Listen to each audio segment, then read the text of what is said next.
Now, online dating can be daunting, especially for older singles accustomed to traditional courtship. Oh, Janie, do you want to meet a guy I met on Match.com that I didn't like? Oh, wow, what a great offer. No, thanks. I don't think so. Well, he wasn't that awful. Sounding better every minute. But our next guests are proof that you can find your happily ever after on the internet, even in your golden years. Carol and Roger join us now. Carol, so you found yourself as a single mother at 50. So, I mean, there are certainly other routes you could have gone down. Why internet dating? Well, first of all, I found being a single mother of 2 young daughters exhausting. And I really didn't have the time to be sociable or... I mean, even when I was younger, I wasn't really a person to go out and party. So at 50, I wasn't going to start then. So this was easier for you. It was more convenient to go online and sort of do a cull from there as opposed to go to a bar and meet people. That's right. Although I was totally not aware of internet dating until I was sitting in a hairdresser.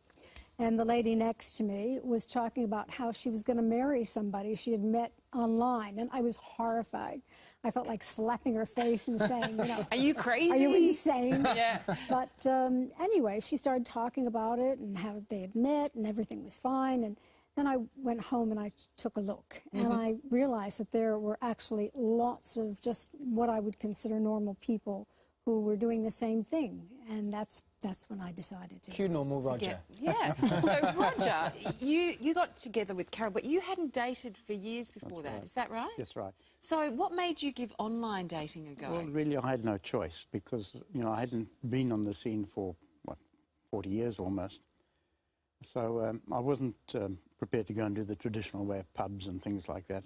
Also, I had this terrible fear of rejection, which you have when you're 18, but when you get to my age, it becomes really bad.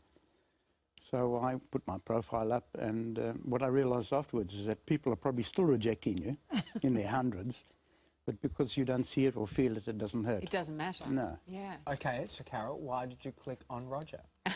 Well, first of all, I liked the photograph that he had put up. I liked his chubby cheeks. I liked his smile. However, when I read through his profile, I realized we were totally incompatible. What he was seeking was just not me. I mean, our beliefs are totally different. Our interests are different. Hobbies. There was really nothing the same. However, when I kept scrolling down and I got to the bottom of his profile, what I read there was there's a part that says, "What are you looking for?"